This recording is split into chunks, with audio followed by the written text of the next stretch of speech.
नमस्कार। Jagran institute of management and mass communication के इस फोरम में आपका स्वागत है। मैं पीसी सिंह और मेरे साथ आज फिर है सिंधु कुमार झा। और आज की जो हमारी बातचीत होगी वो होगी हिंदुस्तान और पाकिस्तान के बॉर्डर पर जो सीज फायर की घोषणा की गई है उसके ऊपर। ये बहुत ही महत्वपूर्ण मुद्दा है और जैसे ये खबर आई मुझे लगता है कि जिसको भी इस खबर के ऊपर नजर पड़ी है सब इसके बारे में सोचने लगा कि क्या हो गया। अचानक ये खबर अचानक आई है और मैंने कई जगह पढ़ा इसके बारे में कि तरह तरह की अटकलबाजी आने लगी। क्या इसके पीछे कारण है?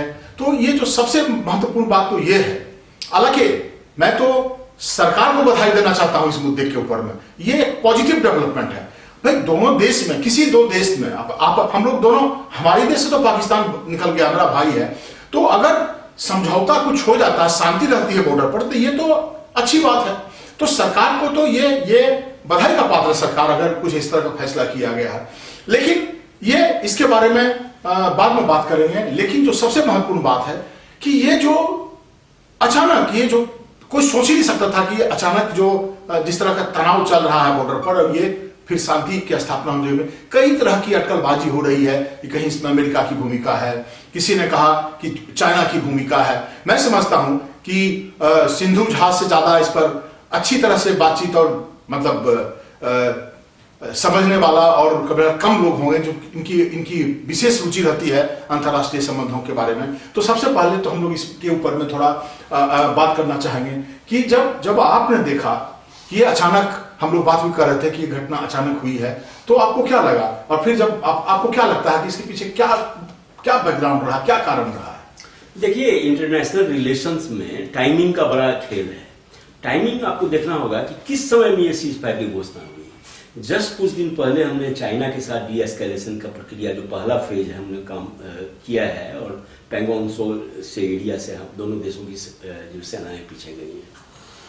दूसरा टाइमिंग ये है कि जो बाइडन जब टेक ओवर किए हैं, जब आए हैं और उनकी लगातार अपनी जो घोषणाएं, उनके जो इशारे हैं, उनकी जो बातचीत हुई अफगानिस्तान को लेकर और तमाम चीज़ों को लेकर, इंडिया को लेकर, तो ये सब चीज़ें हैं। लेकिन सबसे बड़ी बात है कि ऐसा मैंने भी बहुत इसके मामले में जो अब तक पढ़ा हूँ, जो डिप्लोमेट्स जो छन के स्टेटमेंट आ रही है डिप्लोमेटिक सर्किल से और जो मिलिट्री सर्किल से, पॉलिटिकल लेवल की बात मैं नहीं करूँगा क्योंकि ये डिसीजन बेसिकली हुआ है नेशनल सिक्योरिटी एडवाइजर के लेवल पे हुआ है।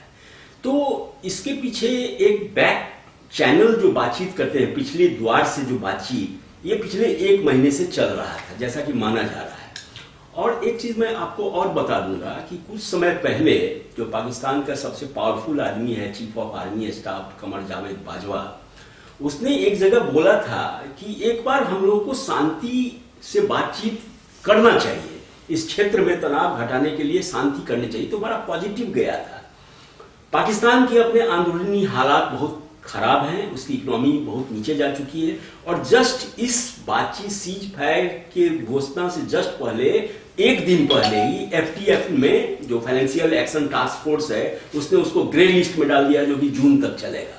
उससे पहले पाकिस्तान बहुत पैतरा लेता रहा कि हमने बहुत कर्म किया है, आतंकवाद को खत्म किया है, और इधर उसके टोन भी इंडिया के खिलाफ बढ़ते चले गए कश्मीर को लेकर। तो ये सब तमाम, कश्मीर डे हुआ तो उस पर इंडिया का, और ये अभिनंदन का जो मामला था, ये जो हुआ था बालाकोट, उसकी जो बरसी मनाई गई है एनिवर्सरी पर, तो इंडिया ने तो बहुत ही आत्मसंयम का परिचय दिया। इस पूरे प्रक्रिया में आपको लगता है कि जो अमेरिकन प्रेसिडेंट बाइडन का जो आना हुआ, डेमोक्रेटिक पार्टी की सरकार वहां बनी और उन्होंने आते जो कई मुद्दों पर पूरे दुनिया के इसमें चाइना को खास करके काउंटर करने के लिए, इस बात के बारे में कई लोगों ने इसके बारे में लिखा, आप इससे कितना सहमत हैं?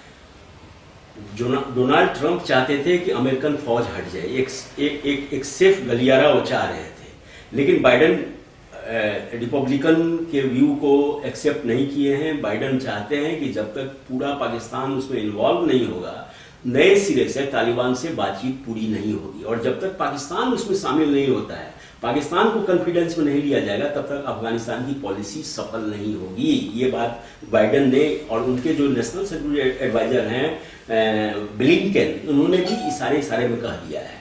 तो कहने का मतलब यह है कि अफगानिस्तान में पाकिस्तान की भूमिका है पर्दे के पीछे से वो जानते हैं कि एक पार्टी है पाकिस्तान, क्योंकि तालिबान, अफगान तालिबान जो है वो पाकिस्तान का ही एक प्रॉक्सी है जिसको आप कह सकते हैं। और इंडिया का भी रोल है अफगानिस्तान में। इंडिया का जो रोल है वो other than Afghan Taliban, even की जो हजारा ये जब ईरान है या ताजिक्स हैं या जो दूसरा जो एंटी तालिबान फ्रंट आप कह सकते हैं, जिसमें उज्बेक, ताजिक, ईरान, ये सब शामिल हैं, ये सब भी। और पश्तून में भी एक भाग ऐसा है जो इंडियन सबको बहुत लाइक करता है, जिसमें हामिद करजई वगैरह सब हैं और अशरफ गनी। अच्छा, एक चीज आप बताइए कि जैसे कहा जाता है कि ऐसे कई लोगों के नाम, जैसे डोवाल का नाम आ रहा है, अभी आ रहा है, अल्टीमेटली जो डिप्लोमेसी है, इंटरनेशनल रिलेशंस, हम लोग भी जानते हैं, जिसको गुमरगन था वो कहता था कि diplomacy is decided by national interest in defining terms of power. इतना बड़ा जो आज भी जो है कोई अपने देश का हित को लेकर के, जो इसके ऊपर कई लोगों ने लिखा कि चाइना को काउंटर करने के लिए हो सकता है कि अमेरिका ने हिंदुस्तान और पाकिस्तान के बीच, कई लोगों ने इसके बारे में चर्चा करी है कि दोनों से, और ये हमारे इंटरेस्ट में भी है।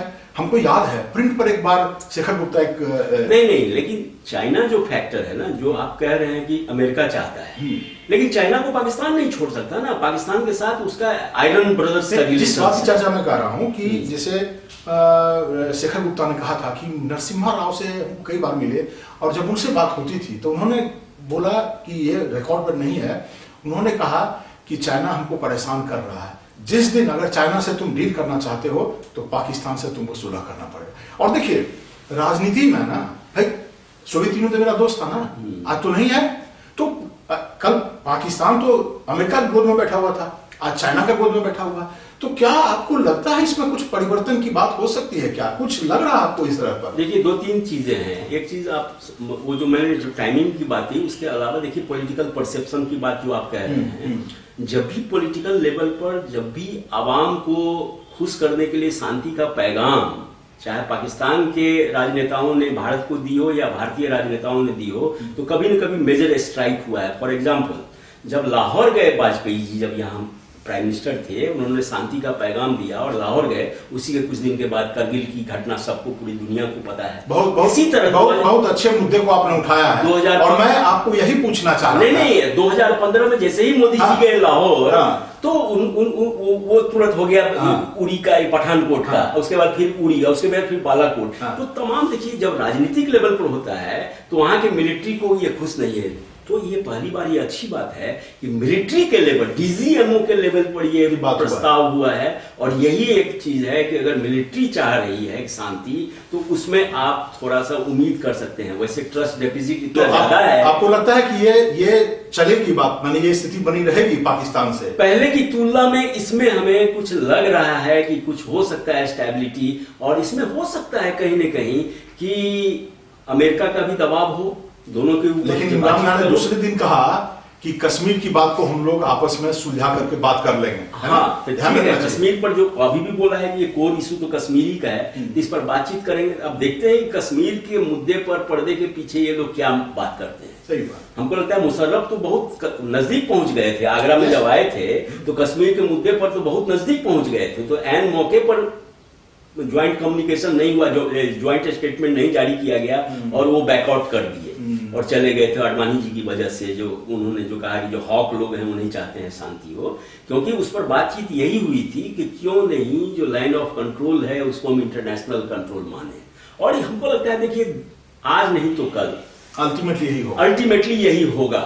अगर अस्थाई शांति दोनों देश चाहते हैं तो कभी न कभी इसी चीज को, क्योंकि देखिए पीओके वो छोड़ने वाला नहीं, और आप पीओके को हमला करके मिला नहीं सकते हैं, क्योंकि चाइना और आज की तारीख में जिसके पास जो चीज है, हम ऐतिहासिक गलतियों को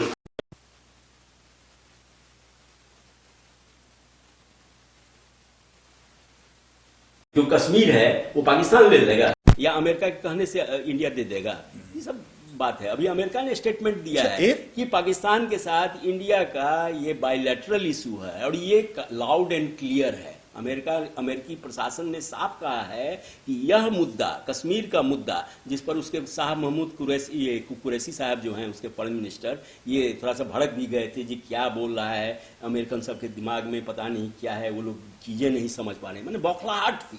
लेकिन एक चीज जो काफी हमको जो लग रहा, मैंने कहीं पे पढ़ा था तो मुझे लग रहा है कहा जा रहा है, देखिए ये डिसीजन तो हुआ होगा बिना नरेंद्र मोदी की इन्वॉल्वमेंट का तो नहीं है, बिना प्राइम मिनिस्टर का कैसे हो जाएगा? बाल इन्वॉल्व है हाँ, साफ साफ तो उसमें तो प्राइम मिनिस्टर का जो ये आप देखिए मतलब जो स्ट्रेटजी है कि इससे ये मैसेज तो गया कि भाई नरेंद्र मोदी ऐसा नहीं है। और वो- देखिए अभी नहीं, इस्लामाबाद में सार्क असली- की बैठक भी होने वाली है। हाँ, तो सबसे बड़ी बात उसमें है हो सकता है मोदी संबोधित करें। नहीं सबसे बड़ी है कि भाई Narendra Modi is flexible also.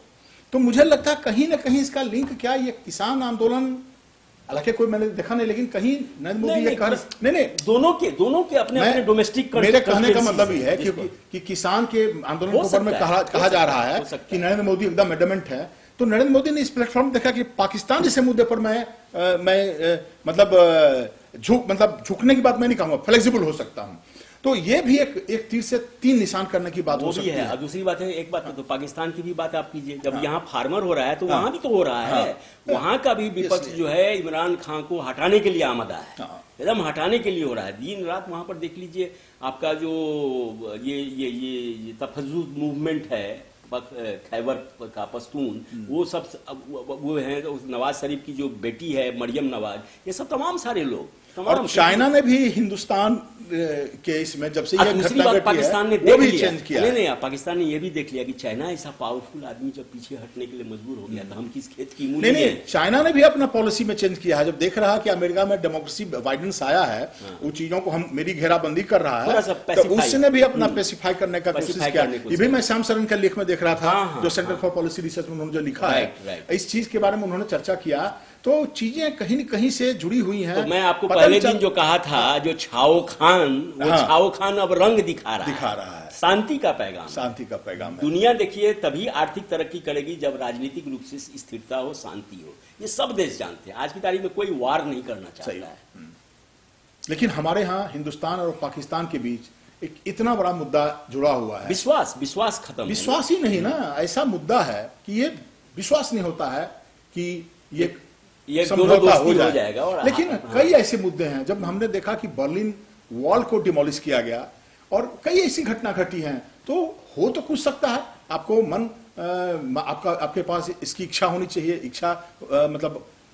और आप इसके लिए कन्विंस हो कि हमको इस बात पे करना है, और कुछ हमको लेना है, कुछ उससे देना है, तभी बात हो सकती है। तो ये तो अपने आप में एक बहुत ही महत्वपूर्ण मुद्दा है। और इसलिए मैं इस पूरे बात का समापन एक अली सरदार जाफरी की बात से कहना चाहता हूं कि लखनऊ की वो तो दूसरे नहीं, गुफ्तगू बंद ना हो, बात से बात चले। अगर हिंदुस्तान और पाकिस्तान के बीच समझौता हो जाए, अगर हम अगर एक साथ मिलकर रहने लगे, तो फिर हमारा मुकाबला कोई कर नहीं सकता है। ये बड़ी अच्छी बात है। ये दोनों दोस्तों के अवाम के हित में है, और इसीलिए मैं सरकार को भी बधाई देना चाहता हूं। ऐसा हो जाए तो ये देश के व्यापक हित में है। Thank you so much. Thank you.